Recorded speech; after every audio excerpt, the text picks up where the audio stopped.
What up, those sexy people? Come on in the room. Come on in the room.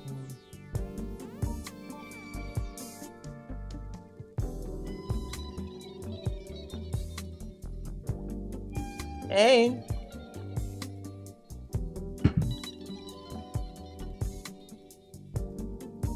what up, TikTok? What's up? What's up? What's up? What's up, beautiful people? Hello, everybody. I hope can y'all hear me okay, TikTok? Let's see what's going on here. Oh, are we on? I don't even think we're on TikTok. Hi, everybody. What up, sexy people? We just vibing for a minute.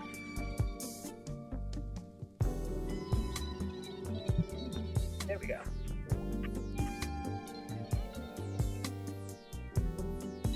Hi, beautiful people. Welcome to Nights with Nikki. I hope you guys are having a really great, relaxing throwback Thursday. I'm just calling. I ain't want shit. I'm just kicking it with y'all tonight. Look, I'm all discombobulated and unorganized and things, trying to pull it together. Shout out to all the beautiful people coming into this space tonight. I'm gonna give y'all a second while I figure out what's going on with these mics. Turn this down just a little bit. Come on, guys. Tell a friend to tell a friend. Nights with Nikki is back again. We are going to catch up on these hot topics. We are going to catch up on the latest and the not so greatest happening in the world. And we're going to do it in an objective, peaceful, decent way. Oh, yes, we are. Trying to get everybody set up here. Let's see. Can we go live over here? I guess we can. All right, beautiful people. Thank you for tuning in to this fantabulous episode of Nights with Nikki. I'm super excited to be hanging out with y'all tonight. I don't even have the show fully flushed out, but we are definitely going to have a show either way it go. So welcome X, formerly known as Twitter. Welcome Facebook. Let's see who in here. We got X, formerly known as Twitter. We got Facebook. We got LinkedIn. We got WIRF.TV YouTube, Worth TV YouTube. And of course, we got TikTok. I see you guys up in here. I see y'all up in here, and I appreciate you. And look, Insta is in the building. Hi, Instagram. Hello, guys. Hello, beautiful people. I hope you guys are relaxing and not letting all the crazy madness that is happening right now get to you. Because boy, oh boy, oh boy. The whole thing with Savannah Guthrie's mom is just, I'm praying for them. I'm praying for their entire family. But before we get too deep into it, let's get into a little bit of roll call. I see you.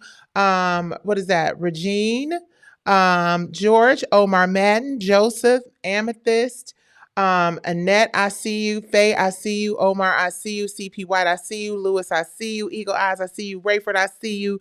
I am the ancestor, I see you. Okay, boss lady, I see you too. Come on, TikTok.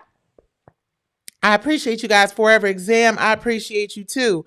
What's going on, IG? I see you, Shiley. I see you, Life of Hicks. I see you. Look, I'm just going to be going on and on. I see everybody, and I'm so grateful to each and every one of you for coming in here, joining me on this show tonight. What's up, J Rock? Yes, this is live, baby. Yes, absolutely. This is live. Thank you so much. Oh, I appreciate the love on my haircut, you guys. I could probably benefit from a relaxer, but I don't want to do a relaxer because I work out. So I feel like I just need to be able to have my little B2Bs because it's just too much. So I just put a little curl to it. I had to have a trim because my shit grew back real fast. My hair grows hella fast, you guys. I'm not bald but because I can't grow hair. It's actually the opposite. But anyway, guys, I just, I've missed the last couple of days, and I see that when I miss my scheduled times and whatnot, I end up thank y'all. I appreciate you. I appreciate Shalana, you fired too, sis. Thank you so much. When I miss my scheduled lives, the algorithm definitely shows up. So y'all listen, I was contemplating taking a little bit of a breaky break. Listen, I had really been contemplating, just unplugging from, the socials and whatnot. Not because I don't love y'all, because I love y'all and I really appreciate y'all for showing up. You know what I'm saying? When a lot of people, like I said, you got a lot of places that you can hang out. I really, really appreciate you guys for coming to hang out on Nights with Nikki. Listen, I'm trying to build this, platform. I'm trying to build something that we own. Owned by the culture, led by the divine. Let's rise up and shine on with divine9tv.com. I know y'all sick of hearing my damn commercial, but get sick of prepare to be what they say. Prepare to be sick of me. Cause we see every single day that there's just so much happening out here, guys. So much. And I'm trying to figure out, I gave my youngest daughter your name, Nikki. Wow, thank you. Oh my gosh, Shalonda, thank you. Oh, Shalonda. Shalonda. Oh my God. Oh my goodness. First of all, you just threw me for a loop with that one. Thank you. Thank you, Shalonda. Shalonda on TikTok, you guys. One of my people on TikTok. Ooh, jeez. Okay. Shalonda said that she named her youngest daughter after me, Nikki, Nicci. I think that I am one of the first NICCIs. There's a warrior NICCI, Nikki. That is not where I got it, but Nikki Gilbert, that was me back in the 90s. Oh my God, that just made me hurt. First of all, let's give you a round of applause. Let's give you a round of applause. I have never in my life had anybody tell me that. And if I'm ever in your town, DM me, Shalonda. It's very unique, NICCI. And I was trying to be, whole point is I was just trying to be different. You know what I'm saying? I was trying to be on some different shit. So instead of NICKY or NICKI, or whatever, I was like, no, I'm going to do NICCI. And it's so funny because I got friends that be teasing me like, Nietzsche. But no, Columbus, Ohio. I will remember, listen, Shalonda, I don't know how TikTok works on the DM stuff or whatever, but follow me on Instagram and DM me because I would love, when we come to Columbus, I would love to see you and meet my little, that's my niece now. I got to meet my niece. Oh my God, you guys. Thank you. And now you just made me feel like I can't cuss during this live, but Auntie gonna cuss anyway. I just really, okay. So, wow, that just threw me all. Oh, she's beside you. Hey, Nikki, I love you, Nikki, and I ain't never even met you. And just, hey, and I'm gonna do my best to make you proud. And I'm gonna do my very best to make sure that you can wear that NICCI with pride. Oh my goodness, I'm not gonna get emotional. Okay, not gonna get emotional. Oh, she's an adult. Oh my God, that's amazing. I love it. She grown. Oh my gosh. Okay, well, we definitely got to go have a cocktail then if she's 24. Okay, y'all, listen, I done got all caught up in being geeked up and excited about the fact that, somebody named their child after me. Nikki came out in the 1990s, baby. It was a very unique way of spelling it, and I'm just grateful. So I'm all kind of throwed off, but I love and appreciate you.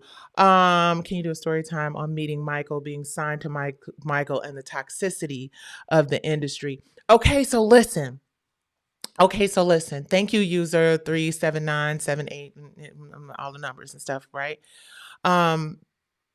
Okay, so I recently did an interview with my brother, Kenny Burns, right? The Kenny Burns Show. And there's a link for it in both TikTok. I think there's a link for it on the YouTube channel as well. So what I would say is if you want to hear The not shorthand version, because we had a great conversation about it. But since I did do an interview with another Black new media person who is a fantastic brother who looks out for us, I would love if you would just go over to his page and watch the interview at the Kenny Burns Show. And then you'll get sort of the version that I share there. And then, of course, you guys, we got the book coming. So, and again, as I've said before, as I said before, like it's 3 to 4, no, it's 4 actually different micro shorts. I'm not micro shorts. I'm in the film space. 3 to 4 different short stories. They're called novelettes is the new word. I'm learning all of the literary stuff and whatnot. But anyway, guys, what we're talking about tonight, I'm not gonna be all night. Shout out to my cousin who got me my 92 percenters. Y'all see my hoodie? Yeah. Shout out to my cuz for hipping me to that whole situation. I'm so grateful to her for that. And it speaks volumes, especially now. Thank you guys. It speaks volumes, especially now, given the state that we are in this here country. You feel me? So much is happening, and I'm trying really hard not to get too consumed with all the negative stuff. But I do believe that it's okay to figure out a way that is not angry and ready to just crash out, to contribute to the welfare of our communities. I think we have been in the space of reacting to things for as long as I can remember. I think that it is so important going forward for us to figure out a more proactive approach to all the terrible things that are happening in this country right now. I think it's really important for us to be honest and transparent with one another about the fact that, yes, there is a ton of R-wordism. And listen, we're gonna do a lot of diluting a little bit tonight, because I don't want the message to get missed in the emotion and the passion. And some nights I get on here and I'm super passionate and I'm super like, no Roger, no rerun, no rent it. Fuck that shit. You know what I'm saying? But tonight I really want us to kind of take a step back and just try to reset the energy a little bit, you know what I'm saying, and not focus. It is so difficult when please hit like, please give me hearts.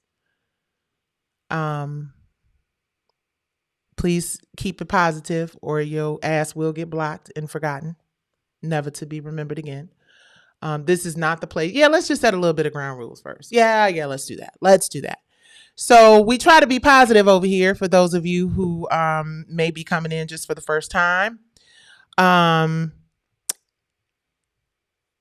We try to also be real, which sometimes it's a delicate dance, because sometimes you just want to say what the hell you got to say. And I kind of went through a phase of like, I'm just gonna say what I got to say. And then I realized that like it just seems like everybody, like literally everybody, just out here just, yep, I said it and that's how I feel, and you know what I'm saying? Radical. Radical. So I'm gonna try to refrain from being too passionate and too opinionated and just try to have a conversation tonight. An elevated conversation. Because we grown as hell and elevated over here. Everything does not have to be hostility and madness and anger and shit.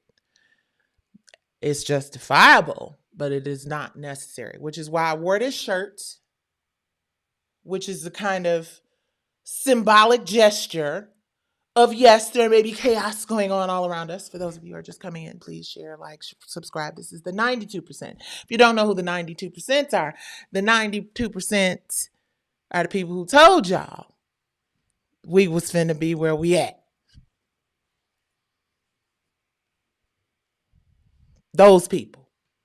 The people who said, hey, listen, we're headed into a real bad situation if we don't get out and vote the right way.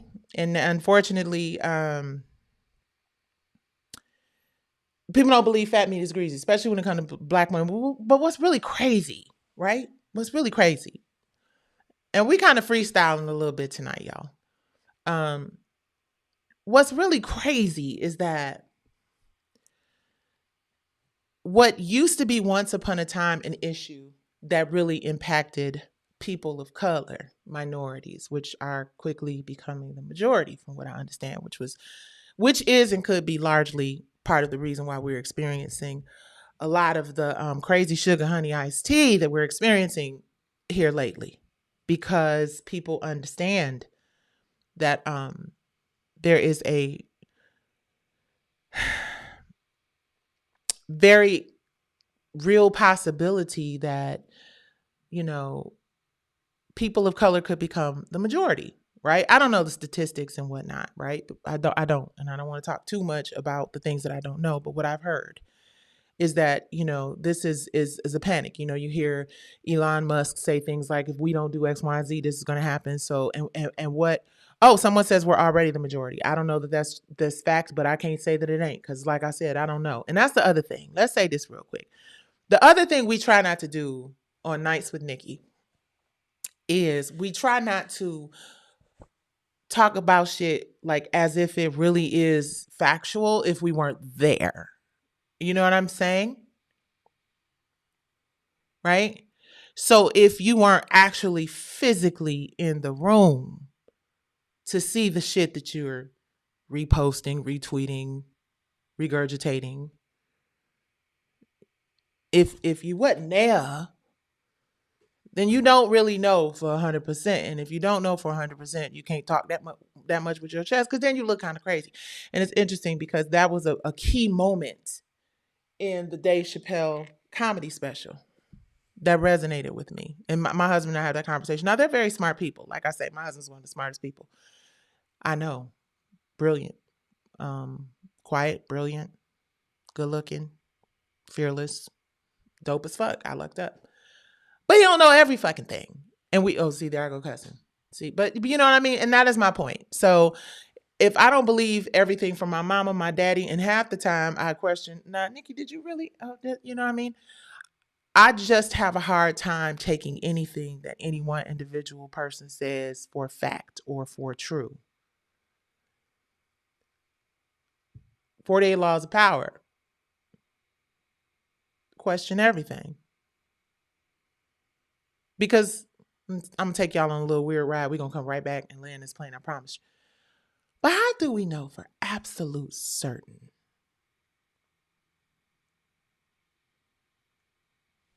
Hold on.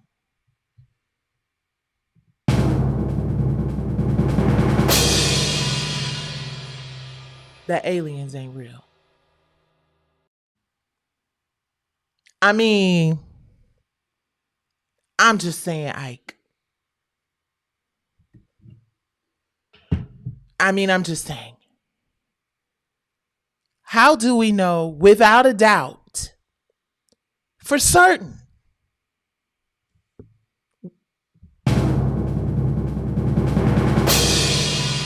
Beat me up, Mr. Spot. How we know aliens ain't real?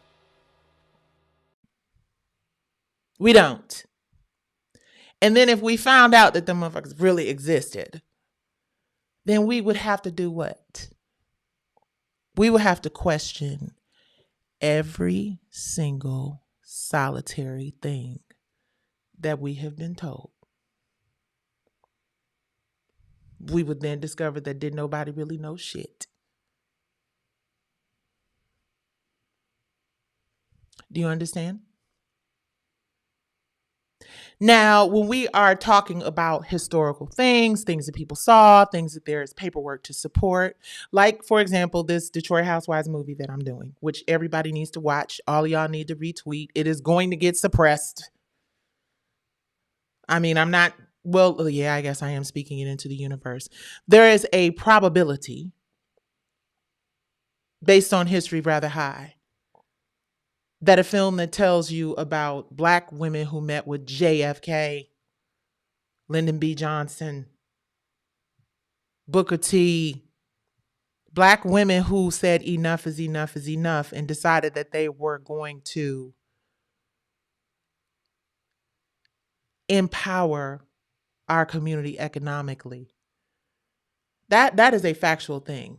What's really exciting is when we go through, we have the actual newsletters and the bulletins and some letters and we have so much information that we have been able to acquire that helps us tell this story, this historical story that people were actually around to verify. And it built this amazing city called Black Bottom. See, a lot of people know about Tulsa and the race wars in Tulsa, but people don't know about Black Bottom in Detroit, right? And to see Usher and to see Big Sean and to see, there is nothing more inspiring than young, anybody pouring into their community. It's so many bubblehead ass, silly ass people who use social media as an opportunity to say really silly ass, dumb shit that is more of a, I'm sorry, there I go. We're going to, that. See, family, y'all supposed to tell me, reel it in. But y'all know what I'm trying to say. Like we have built this sort of society where lonely people with nothing better to do than to work to destroy our communities and to amplify negativity and toxic behaviors in our community. Sugar Honey Iced Tea, thank you, Vonda. Right? We get so, frustrated and irritated by trolls in the comments, not realizing that a lot of them are either robots or kids or robots or dumbass adults who've never had a chance to really experience a positive life. You know what I mean? Because you couldn't have experienced anything positive in your life if your life consists of, that's a super fan, exactly. You can't experience positive things in your life if your life consists of tearing people down. And that goes for people in politics, that goes for people in social media. And we just kind of forget. Now, I know I kind of moved around here, but we just kind of forget the power of positivity, the power of optimism, Because listen, they had them musicians playing on the Titanic while that boat was sinking for a reason. And as ridiculous and absurd as it may seem, right? Somebody, it was, what was happening was inevitable. The ship was sinking. Everybody going under. But there are people on a sinking ship that are going to jump and try to swim and try to find a raft and try to fight for survival that way. There are people who are on a sinking ship who are going to be like, well, this motherfucker going down. The hills are alive. Thank you, Lord, for my gift of music. And they're just going to, keeping people calm and just listen. What can you do? And then there are people who gonna be screaming and clawing and panicking and creating chaos and, oh my God, it's over, it's done, it's up, bop, bop, bop, bop, bop, bop, bop. Negative Nancy ass motherfuckers. I'm sorry. Yeah, I'm not. And the reason I'm saying that is because with all the things that are happening, these women are having coffee on top of the building and they probably got some CBD and, a little Hennessy spot. Just what can you do when you have said over and over and over and over again, this is probably going to end this way? Unbothered, exactly. We really have to get to a place. And sometimes not responding and not doing anything, which is something that I have to remind myself of a lot of times because I feel like I need to be accomplishing things. It's really like, you know, the thing I need to probably a lot of therapy for, right? The feeling that, I have to, keep it moving because I'm not convinced yet that if I just stop at 55, about to be 56, in an entertainment industry that is smoking, okay, let's just tell what it is, on fire, and get the most that I possibly can out of it before the lights go out in the entertainment industry, which is what we're going to get into tonight, because it feels like somebody is dimming the lights on Black entertainment specifically. But my point is just sometimes the most proactive thing that we can do is nothing. When chaos is happening around us, when we really don't really actually know the solution to the problem. It's 11:11. Thank you, Lord God, for blessing me with another opportunity to come before all of these amazing people who are watching and listening to me be long-winded. And I thank you, Lord, for protecting each and every one of us, our families, our health, mental, physical, spiritual health. Lord God, if I can encourage people hearing my voice to do one thing, it would be to be optimistic, even in the space where it is so negative. Lord God, bless and protect my family and the families of everybody watching this broadcast, Lord God. Anybody who lays eyes on it, Jesus, bless the people who need you most in this moment, the people who are freezing outside, the people who do not have food for their children, dear Lord. Bless each and every person in the entertainment industry and allow them to understand the power of their platform and how they can work together to empower their community in so many ways. In Jesus' name, amen. Okay, y'all. Y'all know I be on here, Reverendista, Nikki Luther King and y'all.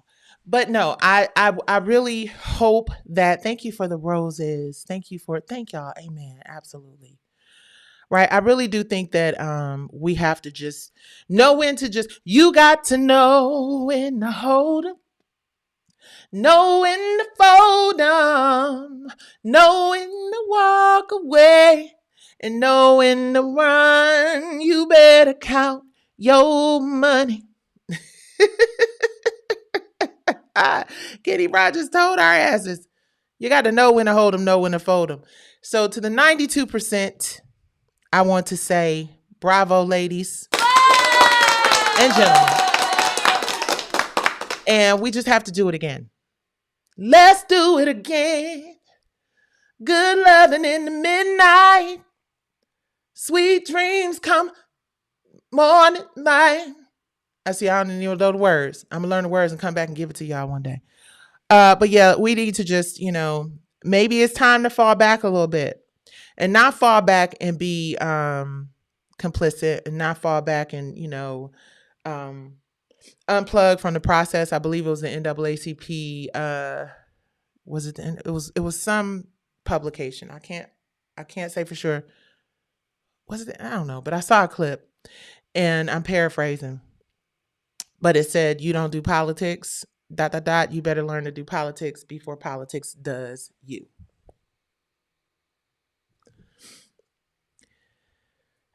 Now, I don't know how I feel about that.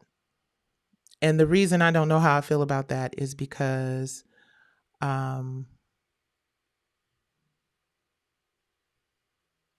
think what is more important, in my opinion, right now. And here's the thing. I am always open for somebody either on this live or somebody who watches this live at a later date and decides that they want to correct me. Hey, Victoria. Hey, Royal Treatment. Hi, y'all. I'm sorry. Hi. Thank you so much. You guys, I'm doing a skin care product with my best, excuse me. My BFF is doing a skincare product and I'm using it. And I'm also using Savannah James has another skincare product. It's so dope. It is Circadian Cream. And I can't tell you the name of Tyrese just because she's working on all her logistics, but I've been using it and I'm telling you, it has been amazing. So that's why I gotta stay out the comments. That's why I gotta stay out the mother flipping comments.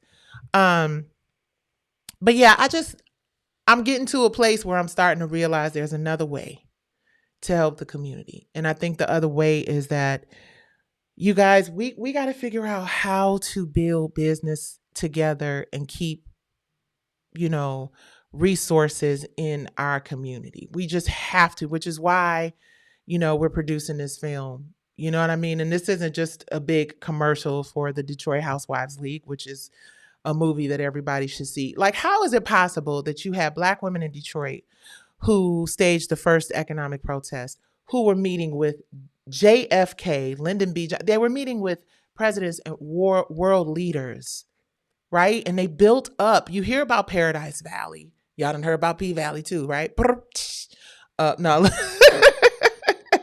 But you hear about Paradise Valley, you hear about Black Bottom, but you don't hear the full story about how it came to be. And it came to be because a group of women decided, hey, listen, we can do this. We can encourage partnership and people to pour into our communities, and it thrived and it was successful. And yes, there are people out here that, are just hell bent on preventing Black people from succeeding. Please hit like, share, and subscribe YouTube. I see y'all TikTok in here. I see you Instagram in here. I see you Facebook in here. I see you LinkedIn in here. I see you X, formerly known as Twitter, up in this mother flibber. And I appreciate y'all because I'm tired. This project I'm talking to y'all about right now, I've been in the bay editing till 5 and 6 a.m. I'm getting no kind of body sleep. But it's so important to do this. And I don't have a ton of money. So at the end of the day, we're doing this thing with an amazing programmer who is just, yeah. So anyway, the point is just, we have to figure out a way to grow our economy because nobody is going to school. I've been in the entertainment industry for 31 years, you guys, right? I've been in the entertainment industry for 31 years. And I can honestly say that it is so sad that like nobody really taught me how to fish the whole time I've been in this business.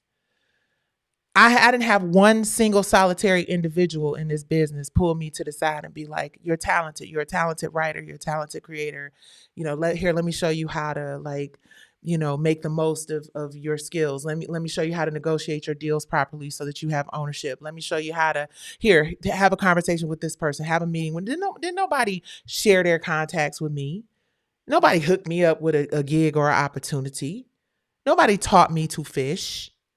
Because they want you to stay stuck on stupid, so you are constantly in a cycle of debt, indebtedness, deifying them because they're the only ones at the party with the relationships. And now what we're seeing in Black entertainment is we're starting to realize that our heroes, many of them have fallen. We're starting to realize that all of these gatekeepers who wanted to prevent Black women in particular. And why did they want to prevent Black women in particular? Because they knew that one day, someday, all of the things that we are seeing in the media and in the press about all the things that these wicked individuals have done would be exposed. So we know now, based on the history that we're discovering now, a history that we had no idea existed. I was talking to my husband today. And I was like, babe, if I had the choice to have chosen another career path, would I have taken it? Based on all the things, we've heard and we see. Because I was like, it's like almost an embarrassment to be in the entertainment industry right now.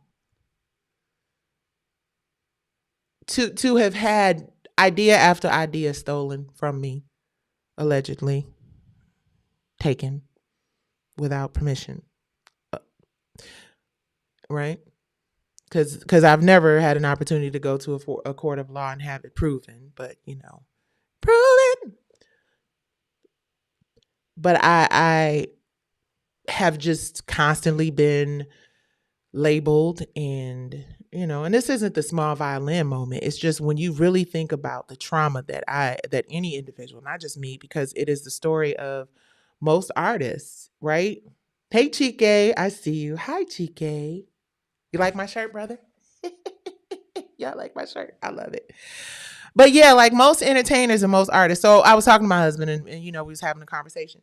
And it's interesting because I couldn't say that I would certainly not want to um have been in this business or have been exposed to like what this business really is, right? Because going into it, I really felt like I was a girl with a big mouth, a big voice.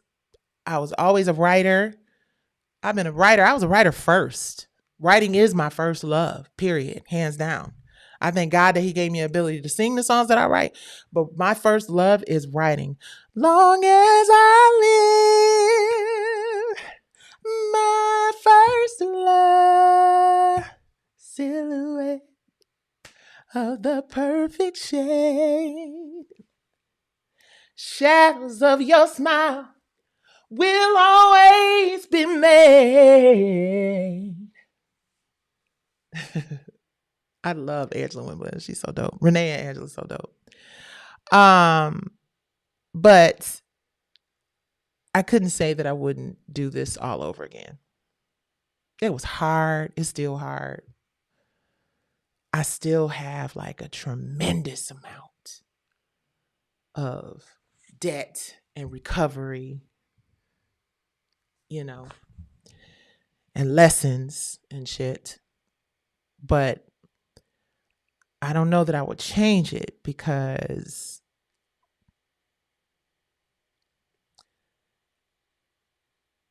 somebody has to go through the hell and report back to the long ass line wrapped around, from city to city to get to Hollywood and to get to the music industry and to get to the entertainment industry, because there's so many people, so many kids out there that they just want to be famous. And I really feel like it's the responsibility of those of us who know that this shit is really smoke and mirrors. This shit is really a vapor. This shit is really, I learned this a long time ago, and I repeat it over and over and over again just to remind myself. Fame is a vapor. The money has wings. Popularity is by accident. The only thing that matters is your character. Period. And people will work to destroy the character of somebody who is working hard to uplift people.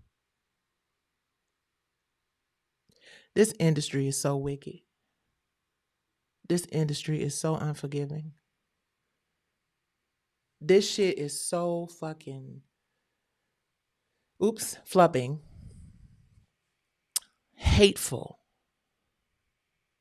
And it's crazy because artists are so important at times like these. Imagine what a Prince record would be doing right now for the world. Imagine what a heal the world, make it a better place for you and for me and the entire human. Or I'm starting with the man in the mirror. Hey, I'm asking him to what?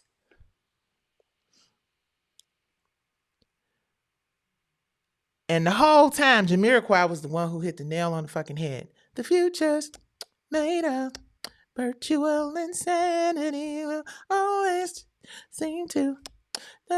Yep. Prophet. Virtual insanity.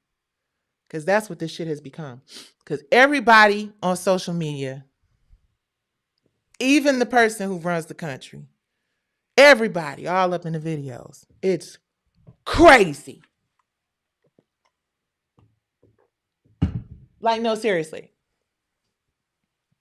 Like, it's like everybody's participating in a reading contest. And I don't mean reading like read the article and the story, not just the headlines. I mean reading like you a housewife. Like Gone with the Wind Fabulous reading. Everybody wants to get the biggest round of applause for saying the most egregious, disrespectful sugar honey iced tea about somebody that they disagree with. Because it's too easy for you to get down and dirty in the comments and be nasty and do your clown work, you know? And it's just crazy because I remember a time when people had decorum and mutual respect, even if you did not agree with the next person. You at least respectfully disagreed. But now it's just like you say some shit about somebody that somebody doesn't like, they're going to have you arrested. They're going to set you up for this. They're going to set you up for that. You know, it's just crazy. And now people love drama. People feed off of drama. And it's crazy because, you know, it really is, it really has turned into a world where people don't hear you unless you're screaming and cussing somebody out. And it's crazy to me. Like, you got to be loud. You got to be talking all loud into your microphone. That motherfucking I'm sorry, y'all. See, that didn't even feel right, did it? I'm sorry for y'all ears. I apologize. I know that was probably loud to some people. But that's what I'm saying. And it's a constant state of like, yeah. You know what I'm saying? It's crazy. What she say about that bitch? What she say? And what he say, girl? And it's like, what?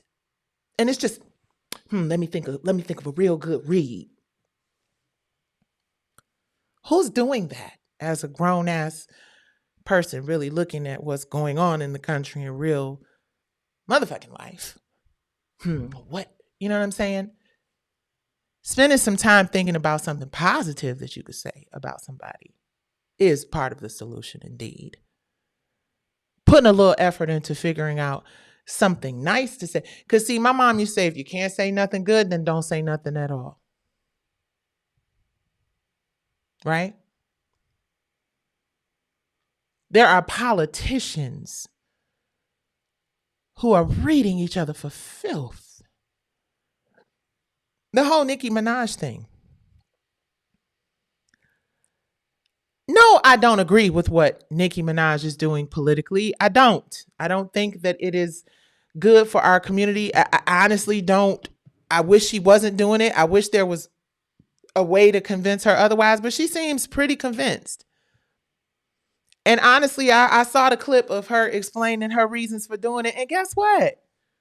Her reasons sound like every other person that's a Republican or a conservative that is siding with the administration. So guess what? We just discovered that she's a conservative.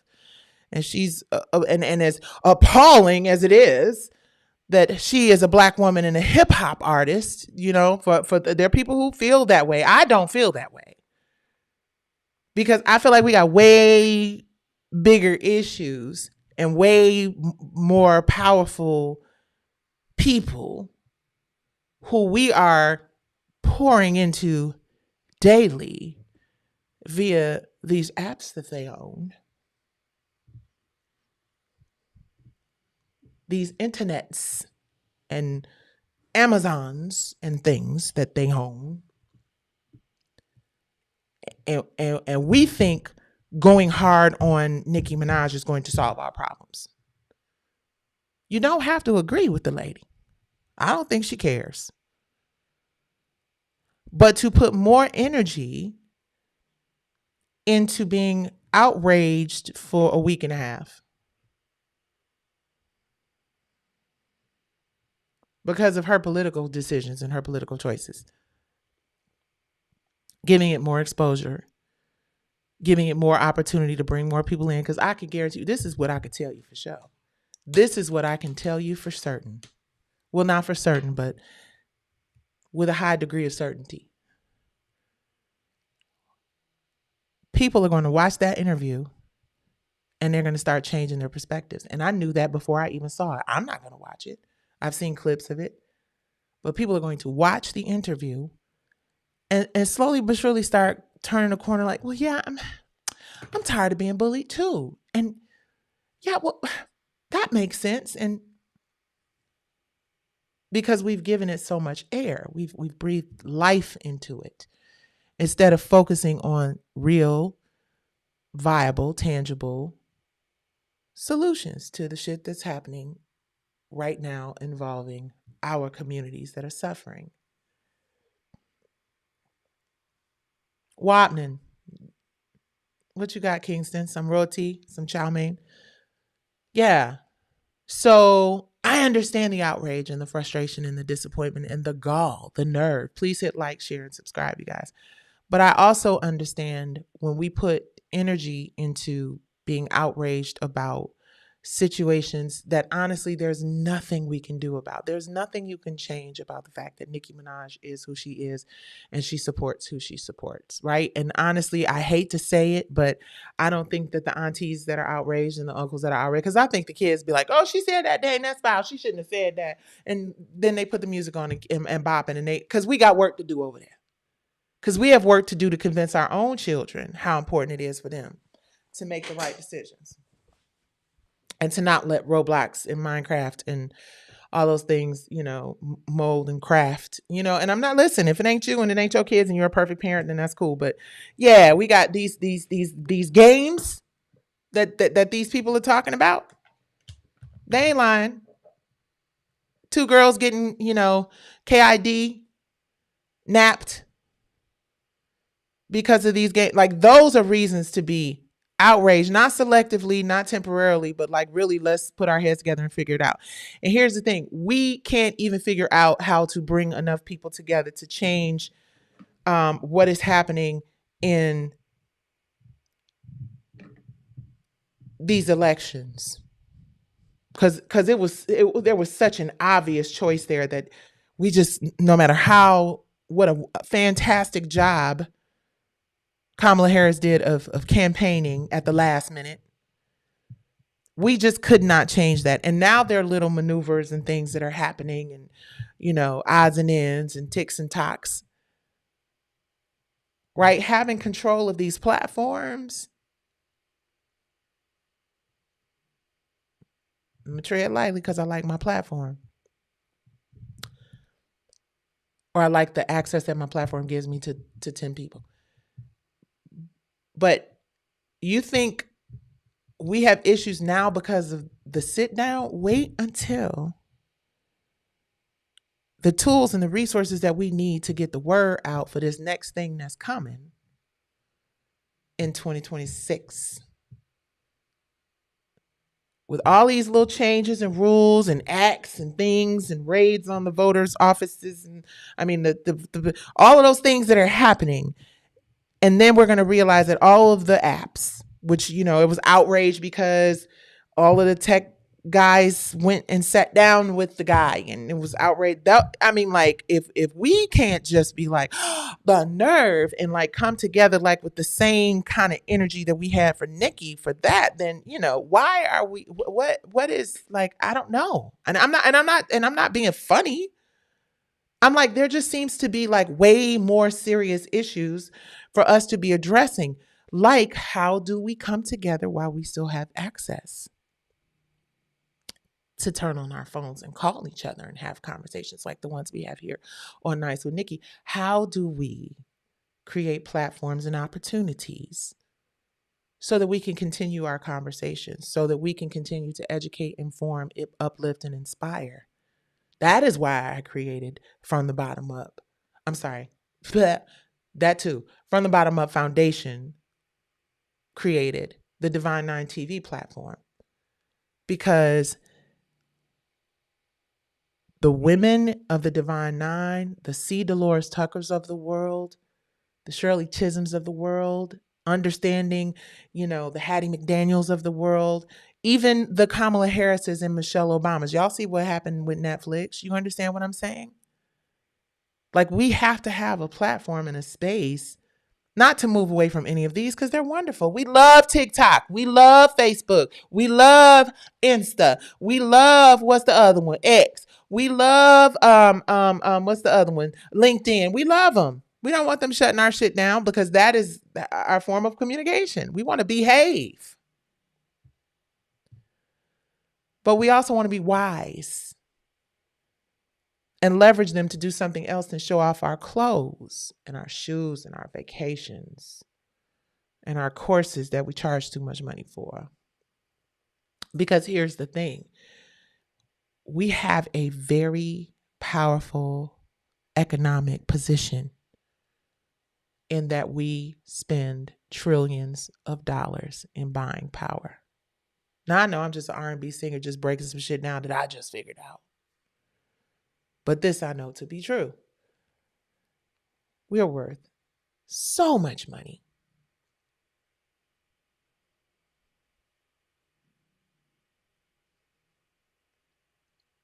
Our eyeballs, what we pay attention to, what we make hot. That's why they always put a black person in the role of CEO. So the black people shall come. Build it with a CEO that you're going to leave in that position for about a year, 2, maybe 4.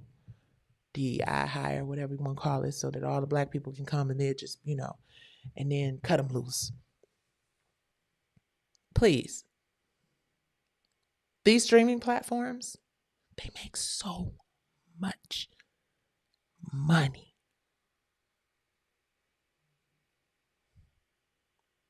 And the reason why I've been learning AI the way that I have is because understanding it and our kids, as much as y'all want to say, oh, I'm going to teach my child handwriting and how to communicate. Listen, you either learn it or get left behind. You either learn AI. That doesn't stop you from being a human being, because what do you think Spotify is? It's AI. What do you think Gmail is? And we use it every single day. Companies are not going to stop using it. In fact, that is the reason why people are getting fired left and right. And the thing about AI is, as EVIL, as some of it looks sometimes, and I still get a weird feeling when it's still kind of like, but it reminds me, we have been in this space before. We were in this space with Napster, which many of y'all like, what is that? Well, y'all following me, y'all probably know what that shit is. We went from phonographs, to LPs, to tapes, to DVDs, to CDs, to music just coming out of thin air. And Napster we were totally like, oh, hell no, to the no, hell to the no. We're like, what are you talking about? Music coming from out of nowhere. And now ain't nobody stopping to put a record on a record player. I mean, if you want to be sweet and vintage and fly, you know what I mean? Like you'll play your old LPs or whatever, but in this world that is so fast paced and people got to get what they got to get and do what they got to do, the convenience of what AI has provided in terms of entertainment and information, in my opinion, to date, so far outweighs, right, the inconvenience. Just because if you have the ability, because you are either wealthy or you are so cerebral and so organic, to say, I'm just not going to do that. I'm not Googling anything. I'm going to go to the library and I'm going to look it up on paper that someone wrote and get the information that I need. And even though it's going to take 5 hours out of my day, I'm going to invest in doing that. We need to be moving quick, and we need to be educating our children. They need to be learning it because you want them to be able to compete with what is happening in the future. And what is happening in the future is technology. Now, you want to give them principles and morals and values where they can use and leverage that technology for the betterment of humanity. But if everything and everyone around us is engaging in that, and right now is the time that it is real time growing and becoming whatever it is, then right now is because they're just learning it. Now, of course, they can hire the best of the best of the best, to run that shit right now. You know what I'm saying? But the truth is, our children need to learn coding. Our children need to learn technology. Our children need to learn those tools because they are being used by everything and everybody in corporate America. And corporate America is America.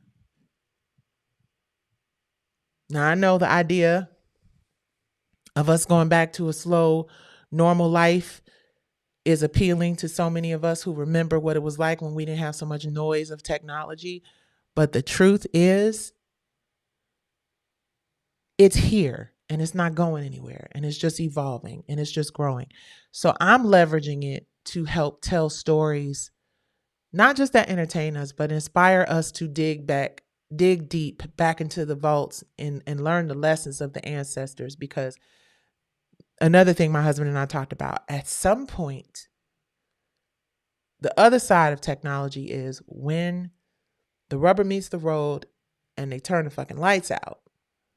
Then we're going to have to get back to growing plants, get back to that analog, human, organic lifestyle. So we need to be teaching and instilling those values in our children as well, how to plant seeds. My grandson was planting trees and planting seeds and planting flowers from the time he was little bitty something. I got the videos of us out in the grass getting worms and the whole 9 yards, learning how to go get that firewood, learning how to, you know what I'm saying? We have to know those Grizzly Adams ass skills too. But don't be fooled. Don't be fooled. So many artists and creatives are finding out the hard way. They don't need your ass no more.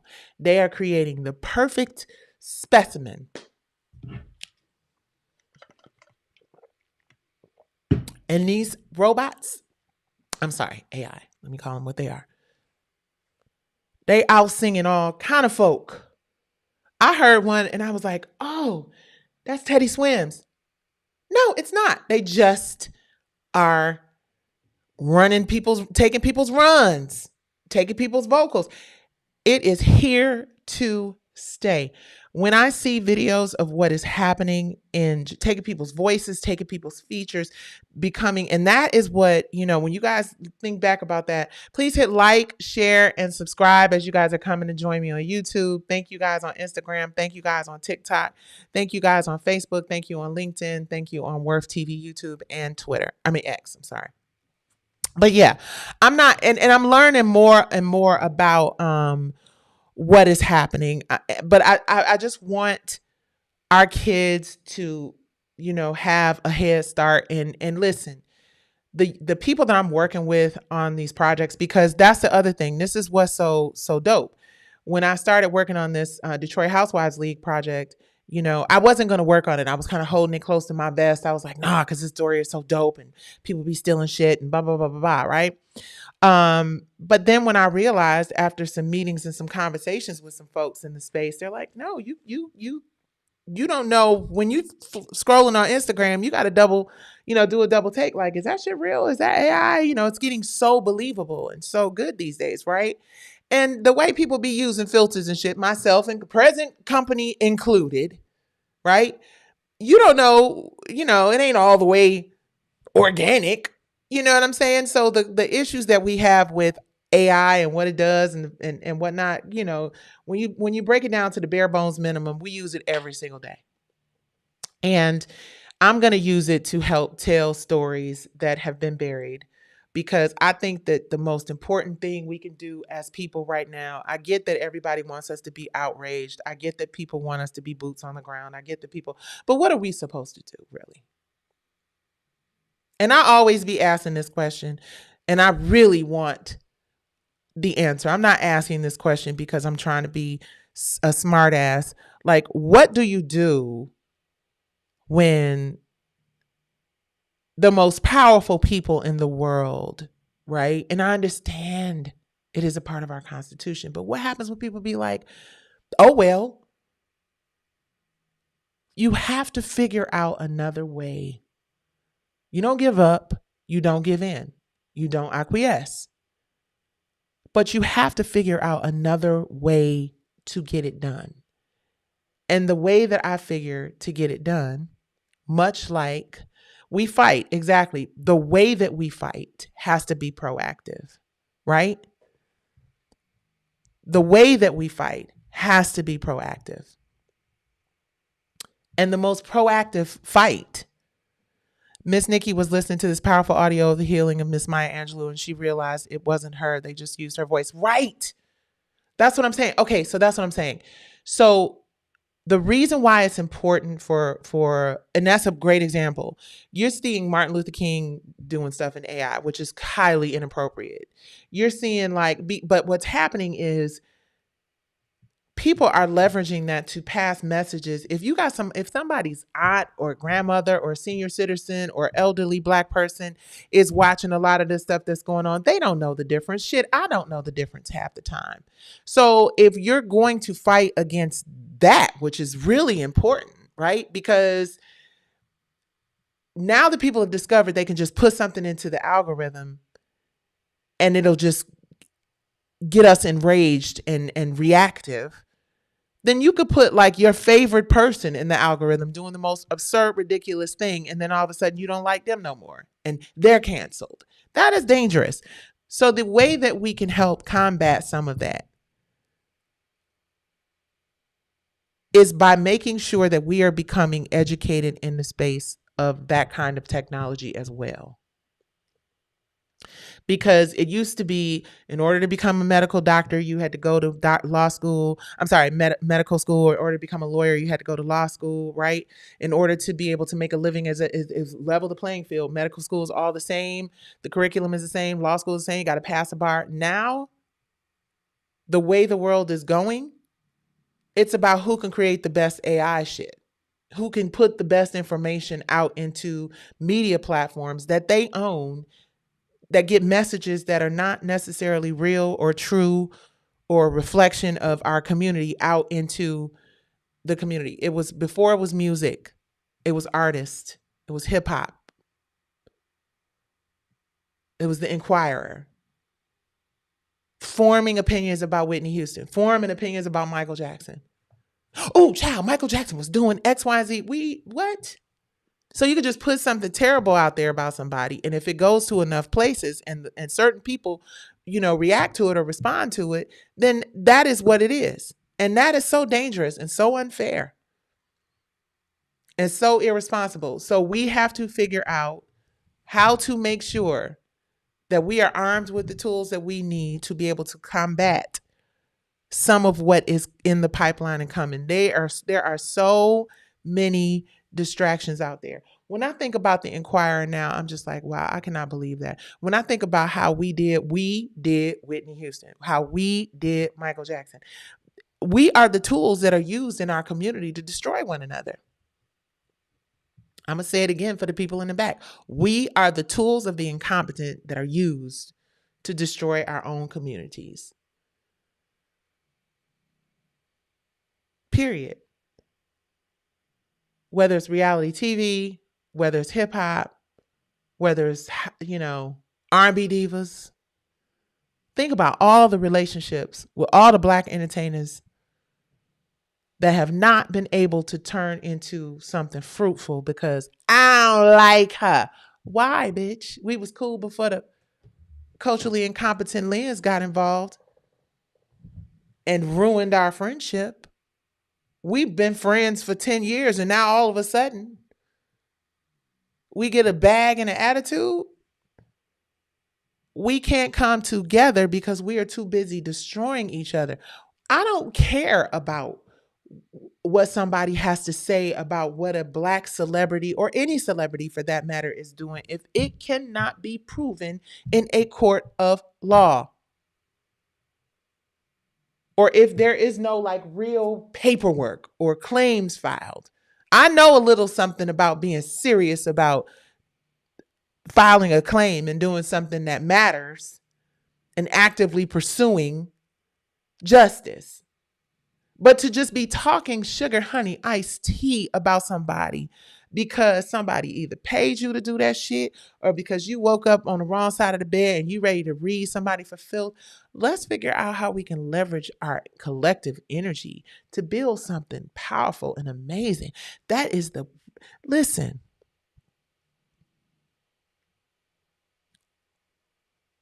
do we need to get on here and like start revisiting the Willie Lynch letter?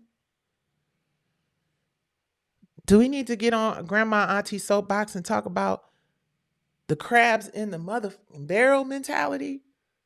Like, how long do we collectively have to be leveraged and used as tools to destroy one another? You're not getting anywhere doing that. I don't care what they tell you.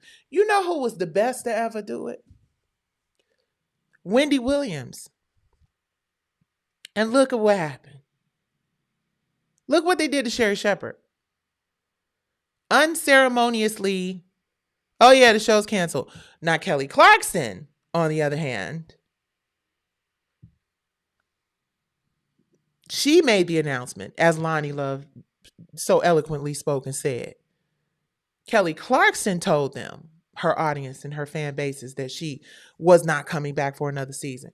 But with Sherry, it was, yeah, no, we're done. Yeah, I understand the climate and, I mean, yeah.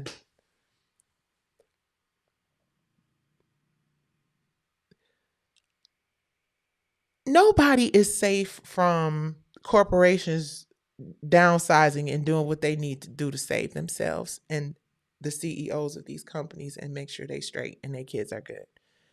Especially when, now here's where we hit that Conan them Lolo girl and get back to what I was talking about earlier when I talk about technology. I can create 1930s Detroit. I can have the women who actually the story is made about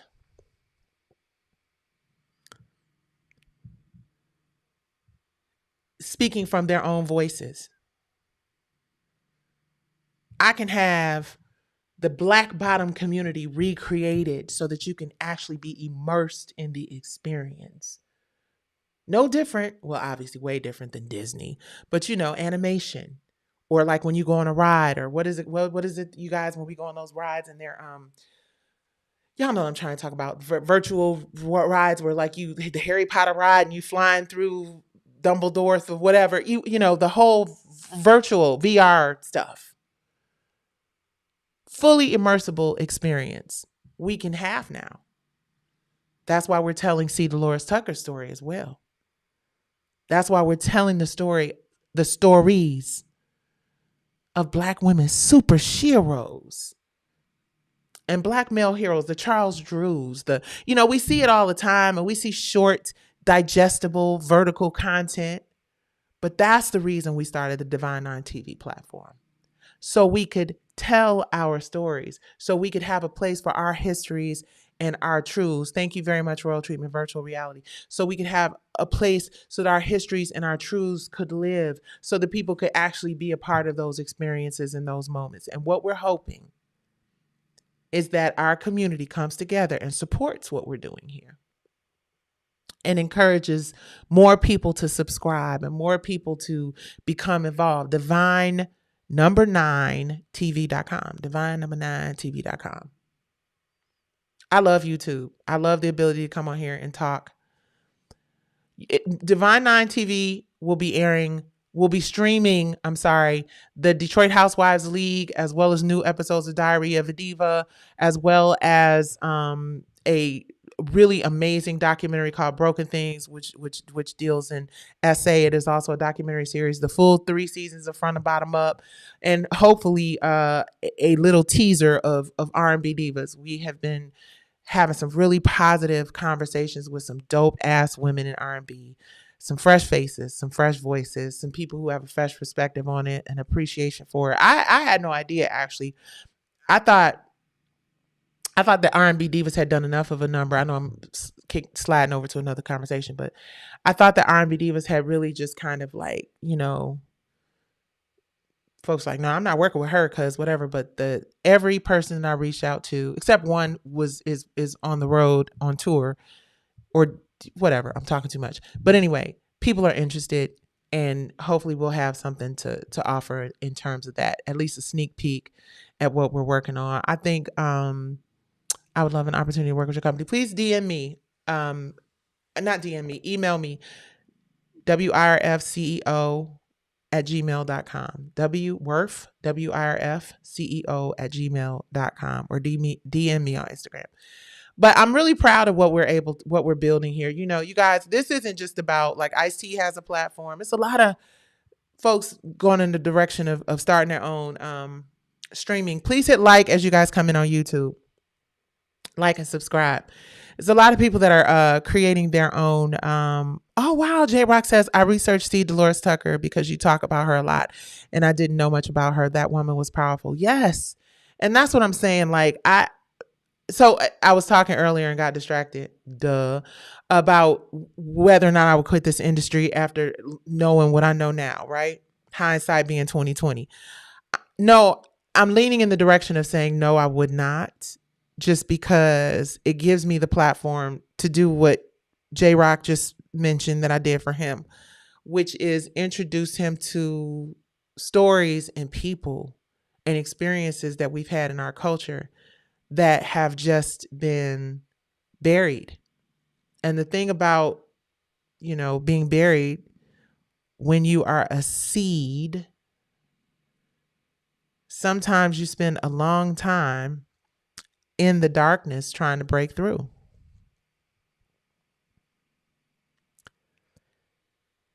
And sometimes it takes a minute for God to put you in a space where he's like, okay, now you done been through some sugar honey iced tea. Now you're ready to go to the next level. It's all about planting seeds. It's all about one or two people on these lives. One or two people, and I encounter so many people just in the grocery store. Folks be, why? I'll be like, oh, you watch my, well, thanks. Matter of fact, y'all hit like, share, subscribe, and give me plenty of hearts and follows and stuff. But yeah, I am building something that I hope plants a really powerful seed for future generations to understand that ownership and partnership is all that you should be focused on. Now, I get that if somebody is offering you a check that you need, that you have to really weigh whether or not you should take it. But if you're working on creating something that will be around for your family and your loved ones to benefit from, I don't want to just go and license a bunch of things that I don't own, that I'm only going to have for a minute so I can hurry up and get a bunch of people to subscribe to watch something that I have a license on for a couple of months. I want to create content on Divine Nine TV in partnership with other people who want to create content. And I don't want to or need to own all of it, period.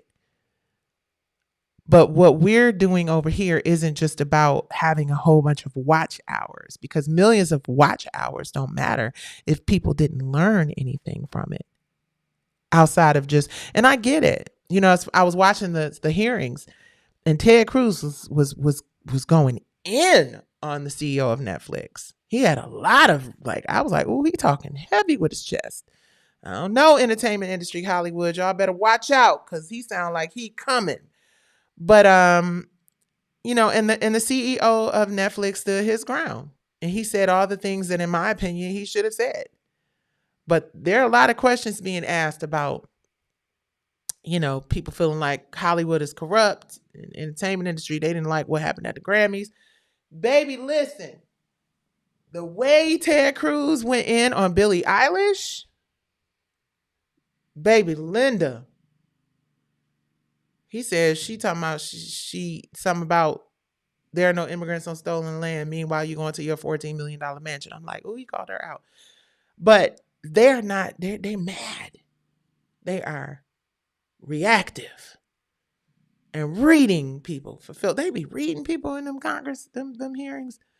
But all that to say, the power of the media is undisputed.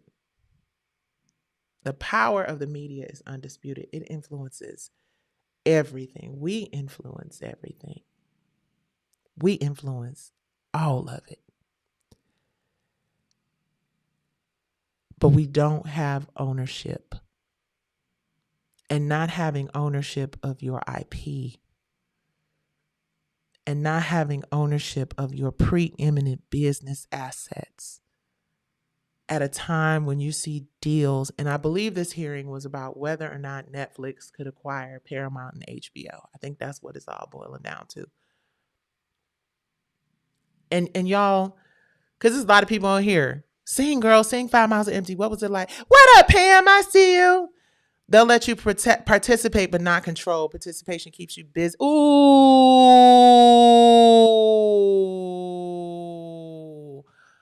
Oh, my goodness. Oh, my goodness. Pam hit us with the quote of the mother. I'm finna read this quote. Pam, girl, I can't wait to take you to dinner in Detroit. Yeah, I know y'all following Pam the Law Intellect. Please do if you don't. Baby, she done said in this Malcolm X quote, and be clear, Malcolm X was from motherfucking Detroit. Detroit Red. Don't play. I'm telling y'all. Y'all be thinking that I just be talking about this Detroit versus everybody stuff. Like I'm telling you, Linda. But let me get to this quote. They'll let you participate, but not control. Participation keeps you busy. Ownership makes you powerful. Malcolm X. Participation keeps you busy. Ownership makes you powerful. That is the mic drop moment. There is nothing else to be said about that. But I will add this. And this is where Malcolm and Martin, who I always believe were yin and yang, both so necessary, both so important, both so effective together. It is the silence of my friends and not the words of my enemies. In Black entertainment and sports, we have the highest concentration of Black wealth, power, and influence. And I don't believe that any one person can say this person should be doing more or this person should be contributing more or that, because we don't know what people are doing that they're not talking about. But what I would challenge some of the high profile, wealthy, influential, powerful celebrities and athletes to do, still a challenge from my big mouth ass, is to make it obvious and to make it clear in this moment that you are doing something, even if it is something that is alternative to boots on the ground or whatever. You know what I mean? Like, I think as a general rule, people get inspired to movement and change a lot of times when they see that they're not alone and they're not the only one. And trust me, I know what it feels like to feel like you're alone and you're the only one doing something. I felt so outside of people like Pam, the law intellect, with this amazing quote she just came through with. Family members, loved ones, close ones, and anybody on these lives that said, "Hey, I support you. Keep going. Keep fighting." And hearing "keep fighting" and hearing "keep going" is so important, and it means a lot. But it there is no feeling in the world, no feeling like leveraging everything you have, everything you got, to go up against a big, scary, multi-billion-dollar company. Two of them. To believe that because you are an individual person, a solo woman, I ain't got no day job, I have to work in the entertainment industry, that I'm actually taking to task. Like, I have to work in this business that I've consistently said, no, you can't just piss on me and tell me it's raining, right? To make that kind of a decision, to go forward and do that, and then to discover that the law is not even on your side in it, like you don't have the protection of the judicial system and the courts, and you really out here ass butt naked, risked everything by yourself against several multi-billion-dollar corporations in the Central District of California, the Ninth Circuit, and the Supreme Court all said, girl, bye. Basically, they didn't say that in real life, but the kind of loneliness and disappointment and disbelief, and to go through that experience at the same time that your personal, like okay, don't play, I'm not playing the small violin, I'm just saying facts are the facts are the facts. The entire time I'm going through this process, my baby sister is dying of brain cancer, and I got to somehow figure out how to put one foot in the front of the other and not crash the entire fuck out, I had to say at that time, on everything and everybody, but to learn that people that you have looked out for, people you have given job opportunities to, people who have, you've created opportunities for, that you've done nothing but show respect for, didn't even say, girl, I'm rooting for you. Like, not a text, not an email, not a phone call. When you reach out to certain organizations or certain people, and this is all in my book, and the reason I'm not pushing the book out right now is because I've been waiting for some things, which I'm not going to share right now, but it is all there.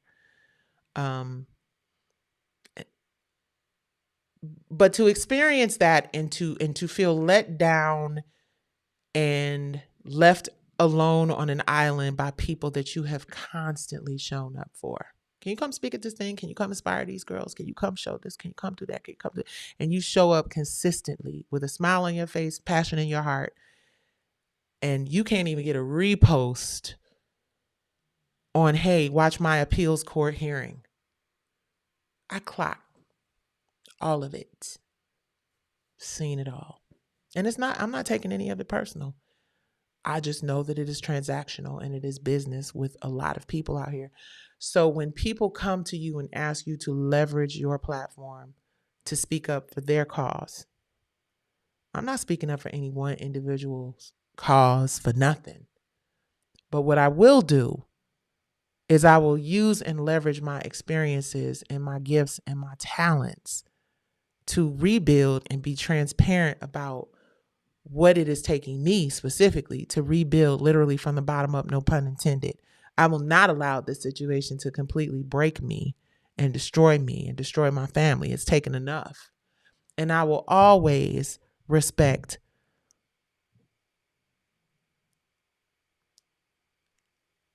the judicial system and the legal system because I am required to do so as a citizen of this country.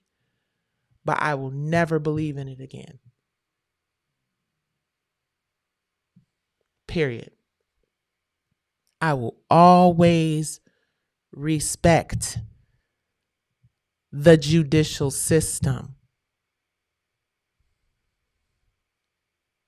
but I will never believe in it again because it failed me, as it failed so many others before me, and as it will fail so many others after me.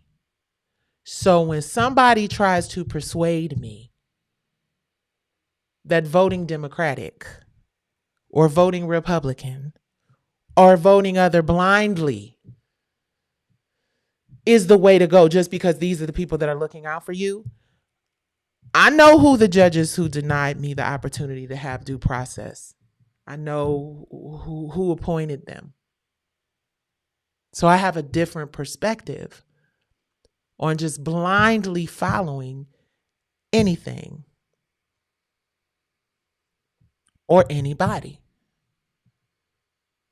I'm going to always respectfully, but honestly, speak and share my experiences and my truths with hopes that people understand. That is all it is. My experiences and my truths.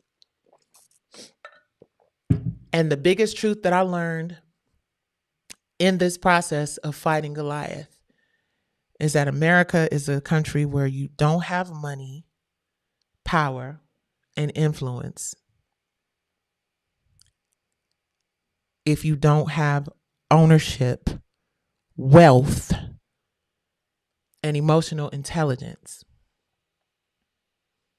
And because we are always so broken and struggling, and we're so crabs in the barrel-ish,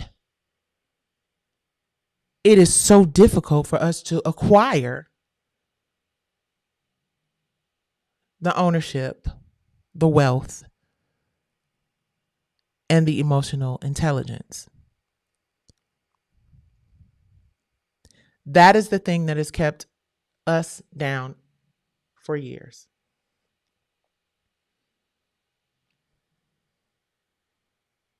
This idea that there's not enough and we got to be the baddest bitch in the room.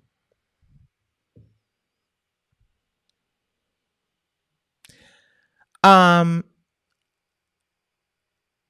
don't know what's more powerful than this Malcolm X quote for our community right now.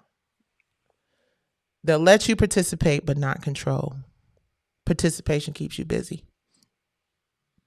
Ownership makes you powerful.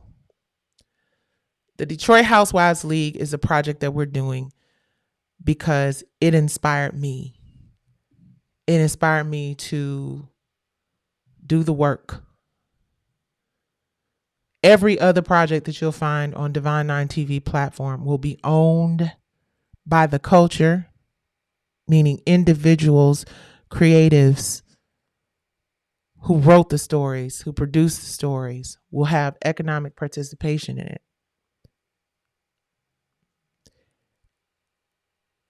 And the playing field is being leveled. All of these great YouTube personalities out here making decent money doing YouTube and Twitch and Twitter and all these other places. Imagine.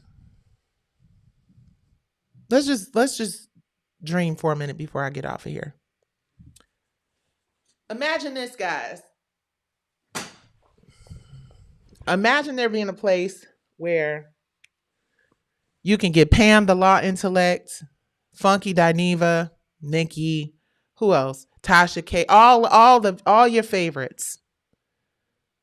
And then you can, that's on the YouTube side. And then you can get all your favorite, Black actresses and musicians and folks. You can get all the best of the best in Black entertainment in one place. Shout out to Isaac Hayes and fan base. But I mean one umbrella. One location you can go to. I'm not crying, y'all. That's me wiping off sweat. I be on here crying so much. They like, don't cry, don't cry. I'm not crying. I'm wiping the sweat from under my eyes. Um, y'all know I be getting a little heated when I feel like I'm, whatever. But imagine if we were able to build a space where we could all benefit collectively and collaborate together. And we could all get behind one another. And we could share information and we could share resources and we could share community. And I've said before, the reason why we're calling it Divine9TV.com is as a member of Divine Nine, Sigma Gamma Rho Sorority Incorporated. Yep. Many of my friends, many of my coworkers, many of the people that I've worked with in the field as producers and as showrunners, they're all members of Divine Nine. Many of my friends from college, right? So I probably have more people that I deal with on a regular basis, professionally and personally, that are members of Divine Nine organizations. And when you think about how long we've all been around for hundreds of years, pouring into our community and doing amazing things for our community and helping empower and lift for hundreds of years, that is what I want this platform to be. That is why I'm the founder of a platform for us to have ownership, inspiration, positive vibes, news, and vetted news and information that helps us grow and build. So I'm going to preach with y'all for too long. I would love for you and Maya to come together. I have a feeling there's something the two of you. I love Maya. She's so dope. I love her. I love her. I love her. That is what it's about, period. Did y'all try to do that on R&B Divas and you was the biggest problem? Yeah, you're new here, clearly. Go back and watch some old videos. And that is the biggest problem. Let's end on that note. The biggest problem is not your favorite reality TV stars, right? Because I know you guys are fans and you're entertained by it a lot of times when you come on here and you say negative shit. I get it. It's just undercover fans. Totally get it. But figuring out something positive to say, even if you think somebody was a horrible person, figuring out something positive to say to one another in this day and age with everything that we're experiencing with racism, with everything that we're experiencing. I mean, for God's sakes, somebody that came in Savannah Guthrie's mother's house and took her out of there. There are people who are in 0 below temperatures marching for their basic human rights in Minnesota. There are monks with their feet wrapped up going from one coast to the other. And you got the time to come on TikTok with your grown ass, because you got to be grown if you watch the R&B Divas, and make a negative comment. Come on. I love you. I don't even know you. And whatever it is, it's got you going. And anybody else out here who has a negative thought about me, first of all, you should know I've been in this business for 31 years. It doesn't matter. But if it's a teachable moment and an opportunity for me to share something that you could learn to maybe, inspire you to do something different, not just with me, but you probably do this with a lot of people, or y'all, whoever gets on here and does the silly shit, you probably do it a lot. And the reason I'm saying that is, and I've been meaning to say this, I guess this is why I keep going to like the trolls and social media. Clarissa Shields posted a post either yesterday or day before yesterday of herself dancing. And I thought she looked really cute. Her little tennis skirt, she looked super, super cute. And I accept your apology. Thank you so much. Usually, when we have a conversation, we accept. So welcome to TikTok Fly to Die. Because I'm cool. Honestly, I'm really cool. I mean, But Clarissa, back to Clarissa. Clarissa Shields posted a video. And she looks so cute. And she was just, listen, I would probably look way different, offbeat with my big ass trying to do it. And I just saw like all of this. She looked like, and da-da-da-da-da-da. And I know a lot of them are kids and a lot of them are young. But they just had some really foul shit to say. And I posted a positive comment. And it was like, I'm like, dude, what's happening in the world with these children being demised by these extremely powerful people that are probably in all likelihood not going to be held accountable. Do you understand what we are saying here?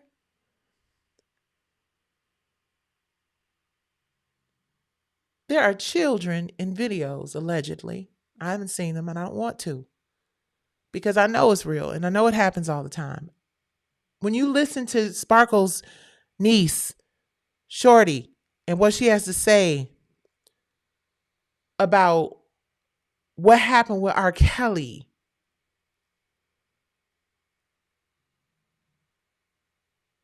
do I think some of it is real? I know it is. I know people are sick.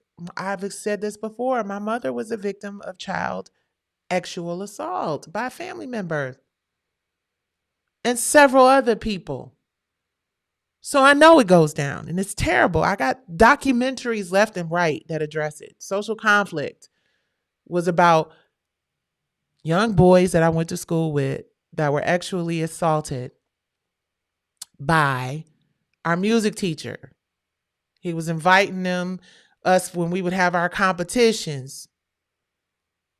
We would have our competitions and he would have our parents drop us off. And one of my best friends in the world was one of the victims. And we came together and we wrote a really powerful short movie about it, Social Conflict, where he was able to live vicarious.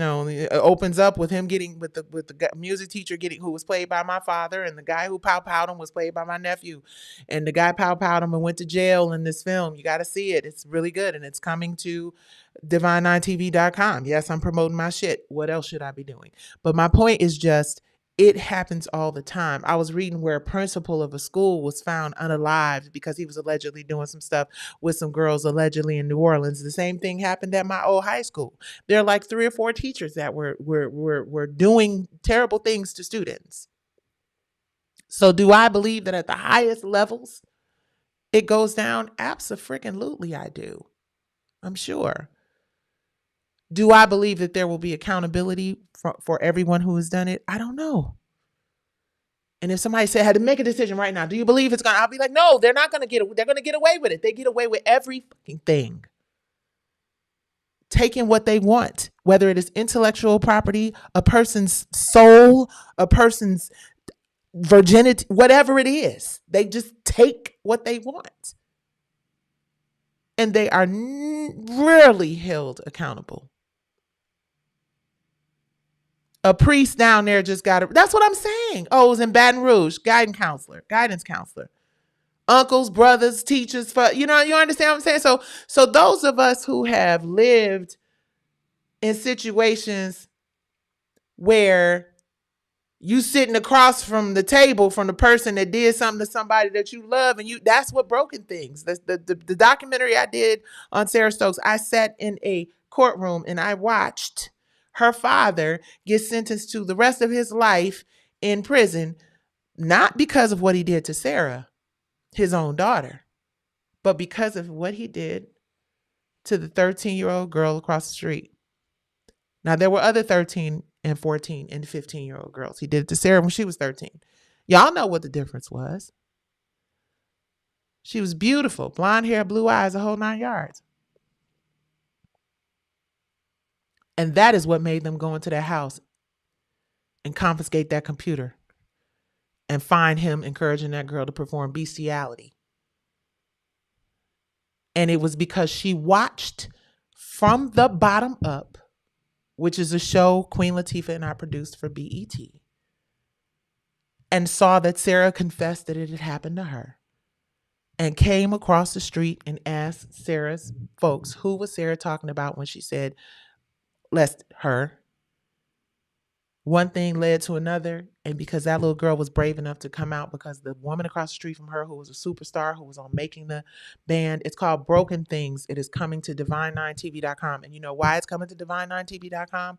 Because we spent so much money, so many resources, so much time putting this film together.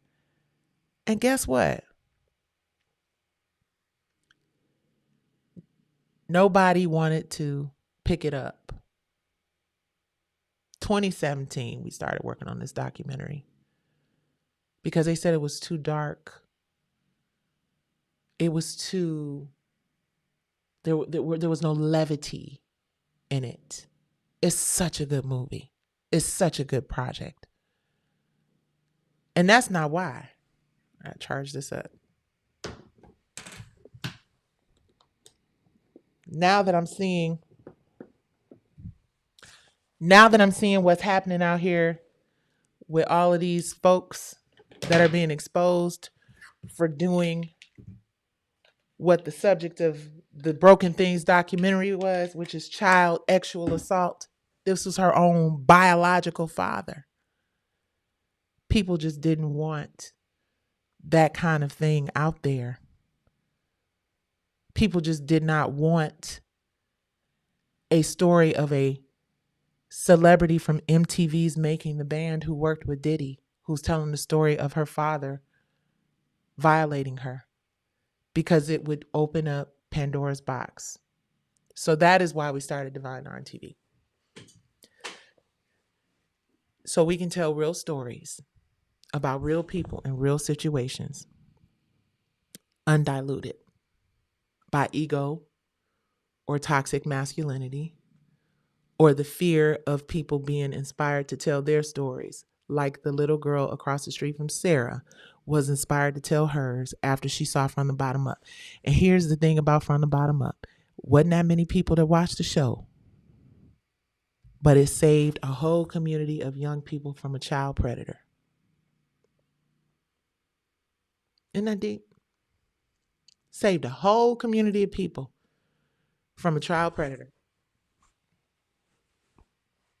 In real life. And it doesn't make the news. I remember we were so confident in this. We was like, we submitted for Sundance. We submitted for all the film festivals. And they're like, yeah, nah.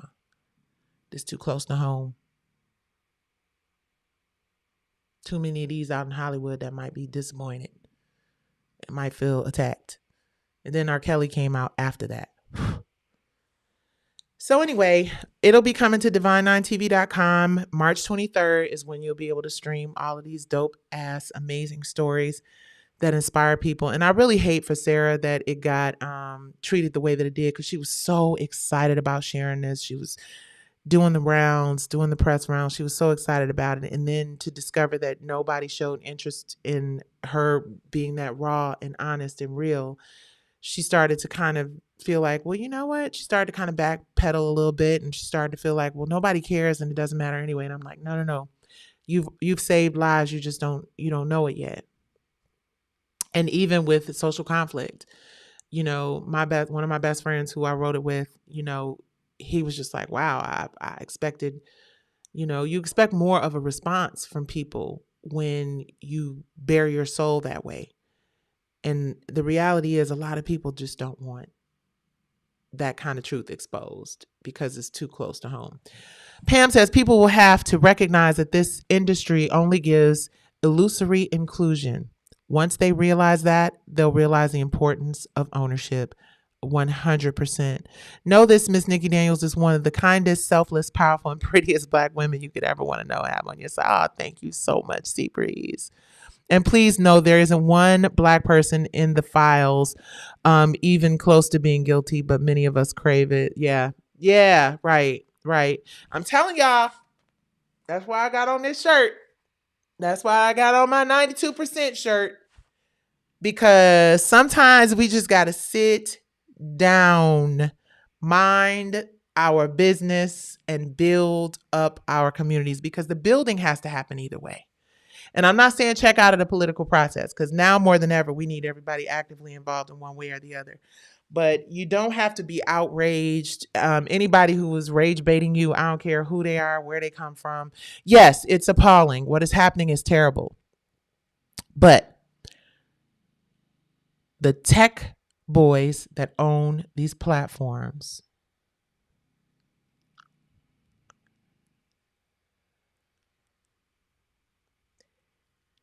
are equally as, some of them are equally as supportive and more damning or damaging than the Nicki Minaj situation. I know people don't want to hear that. And I know people are not going to like the fact that I'm speaking my truth as I perceive it. What she did, I do not agree with.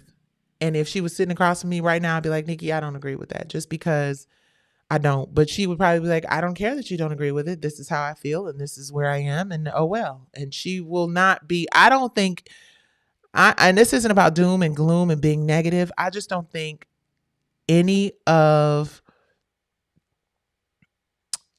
I don't think any of what we're expecting to happen with the files or what we're expecting to happen with any of this shit is I don't think any of it is going to end the way we expect it to. I think it goes up too high. Honestly. I think if everybody who needs to be held accountable for the things that we've probably seen are held accountable, then it might handicap the country in a way. I don't know. If all the things, I mean, because think about all the powerful people that they're like, what do you do if you find out like the people who, I don't know, I'm just leaving it alone. How about that? Because my focus at this point is building. Because no matter what happens with Nicki Minaj, no matter what happens with the files, no matter what happens with any of the shit that we're seeing in politics every day, we have got to figure out how to rebuild our community, and we have got to figure out how to sustain ourselves, because Black entertainment and sports is like a major pipeline to wealth for Black people, and it is at risk of becoming obsolete. At least the music and entertainment and acting part of it. Now, robots can't really play sports, so I think that there's that whole thing. But when it comes to entertainment media, music and shit like that, if you don't already have your hits in the bag, you're now competing with robots. And people are starting to be convinced that that's the way to go and conditioned. So got to figure something out. All right, guys, I'm getting tired. Been tired. I want to make sure that I'm being more consistent on my platforms. I really sincerely appreciate y'all stopping in and paying attention to my long-winded ass offer expressions. Yes, I was Pam's cousin, Alicia, on Martin, Nikki Gilbert Brownstone. Yes, I'm with you on this. Definitely working on doing my part to build us up. And the biggest thing that we can do to build each other up, you guys, is somebody said, why are you labeled difficult? I'm labeled difficult because you can't piss on me and tell me it's raining. Listen, here, this is something I want you guys to take into consideration. Maybe we'll talk about this tomorrow night. I got an event tomorrow, but maybe after the event I'll come late. Look at this industry, guys. Look at this industry. Seriously, let's lean into this real quick, because this is how I'm going to wrap this up. People have called Monique difficult. They've called me difficult. They call so many people, so many Black women in this industry difficult, problematic. And some people are. Definitely, for sure. But think about how crooked and toxic and unfair and misogynistic. Think about the accusations that have been lobbied against the people who have the audacity to call Black women who speak their mind and know how to say, no, you're not going to play with me. Think about it.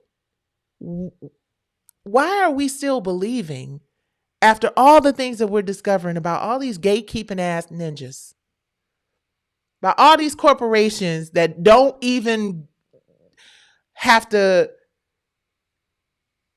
go to court and sit in a courtroom and have cases go through a due process? We're in an industry that is, without a doubt, one of the most corrupt and toxic. But the Black community wants to label Black women who have done nothing but speak the truth about their individual experience with individuals and corporations in this business, because they were there actually and experienced the shit like firsthand. Nobody wants to be a person that everybody is calling difficult. Nobody wants to be a person that everybody's calling a bitch. And yes, do we sometimes roll our neck and suck our teeth too hard and say it the wrong way and they get a clip in it? But I mean, give me a break. People are still calling Monique difficult. And all this woman asked for was an apology for making her life more difficult than it needed to be by calling her difficult, because she was just handling her business and taking care of her family. Same here.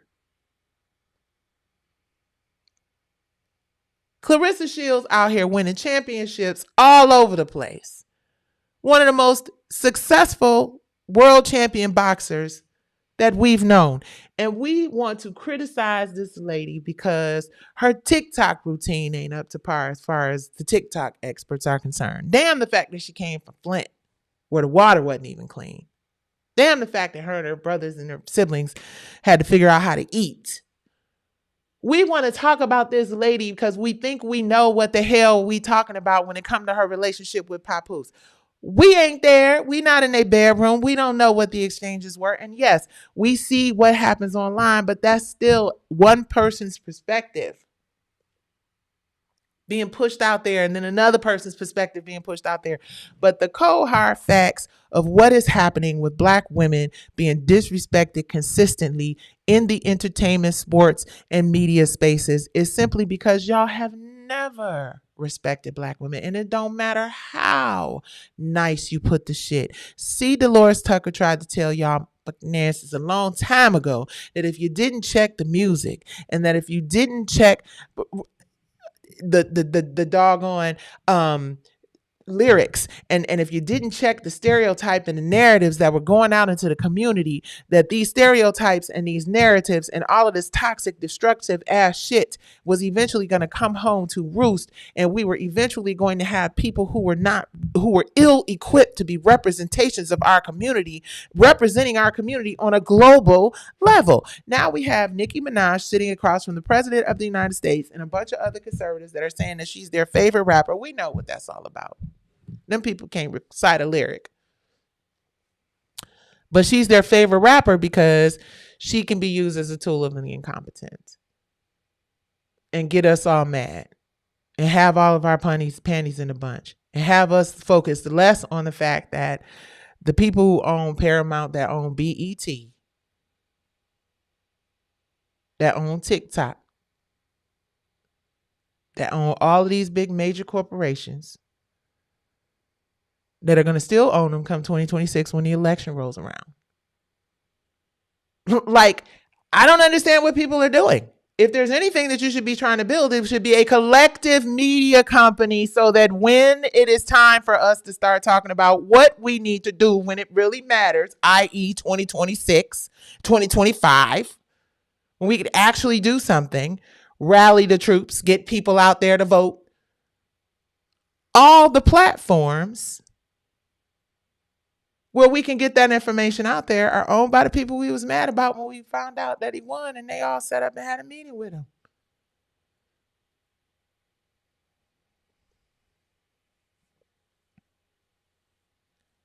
Guys, we are outraged about the wrong sugar honey iced tea. Ownership is the only way. Having platforms where we can go and have conversations and inspire each other. Fan base, yes, but it's not just fan base. That is what I'm saying. It is not just, there's fan base, there's Divine 9 TV, there's well, there is Zeus, but there's Zeus, okay? But seriously. Please understand. And we have got to stop condemning Black people. we've got to stop condemning people in general, but specifically here, Black people have work internally to do. I know there are a lot of people who don't like to hear that. I know there are people like, no, this is not about what Black people need to do. This is not about Black on Black crime. This is not about, yes, but it is.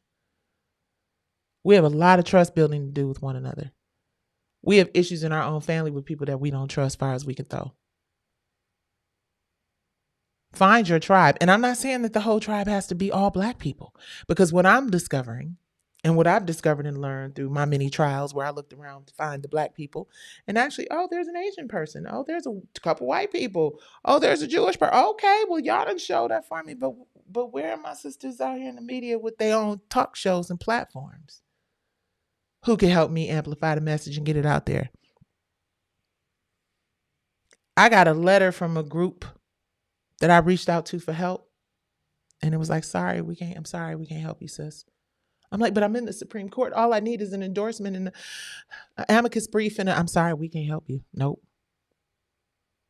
Because people were shallow enough to believe that I was taking this company to task because I wanted clout or because I wanted to be on the show. Not because I was fighting for the intellectual property rights of every creative who would ever challenge a company that they believed snatched up their preeminent business asset.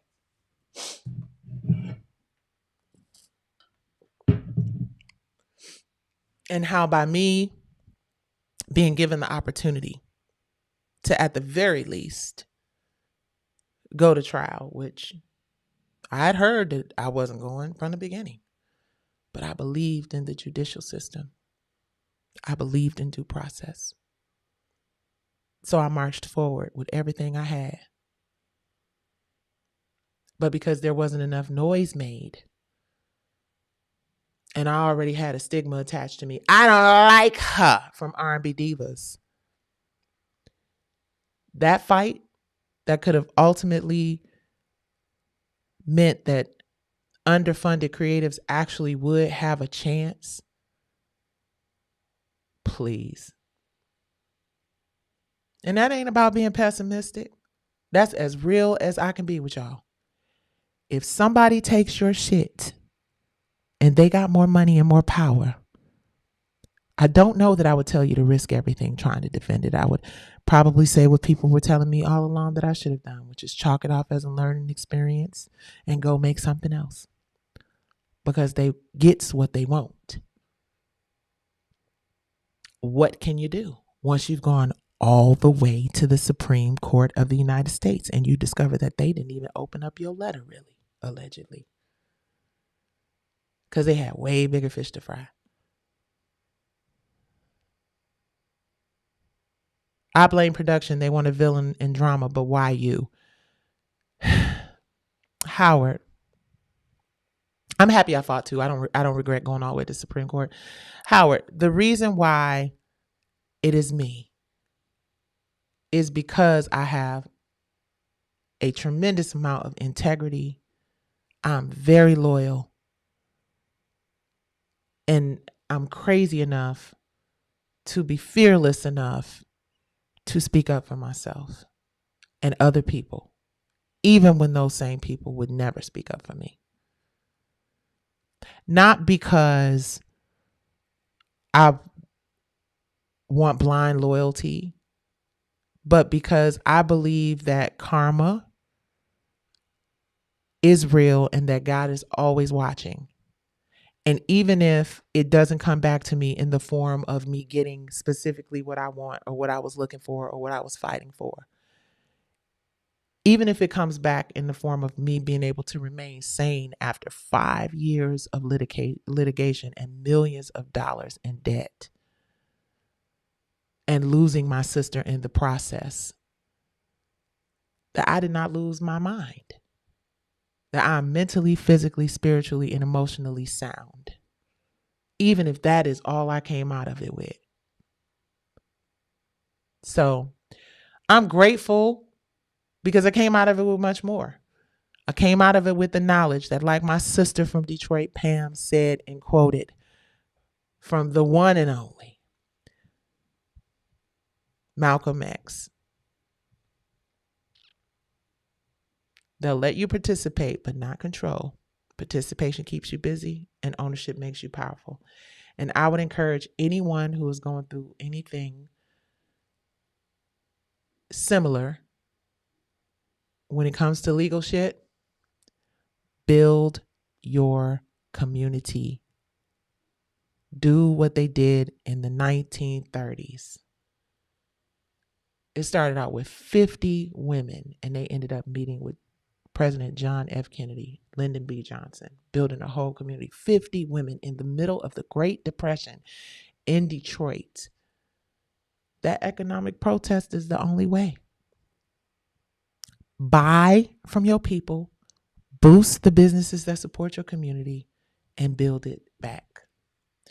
Guys, please go to divine9tv.com. divine9tv.com. I saw a comment about Candace Owens. Let me say this about Candace Owens real quick, and then I'm going to get off in real life. Even if you don't like people, even if you don't agree with people, sometimes you should pay attention to people who are smart. And Candace Owens is very, very smart. Take in what you can take in and throw away what you can't get into.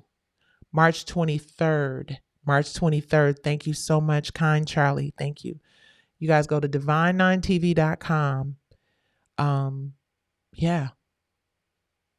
That's fine. Thank you so much, though. I appreciate you. divine9tv.com. The Detroit Housewives League documentary is coming, and hopefully, God willing, we'll be able to make it into a full-length feature.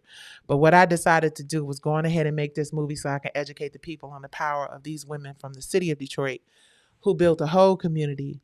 I love and appreciate you guys. I'll be back maybe tomorrow night. I have a little something that I have to do tomorrow. I'm going to get cute and go out and have a good time with some friends. But I wanted to come in and say hello. Thank you guys for hanging out with me on Nights with Nikki. And please do me a favor. The most important thing that you could do to support me right now is go over to divine9tv.com and hit that subscribe button.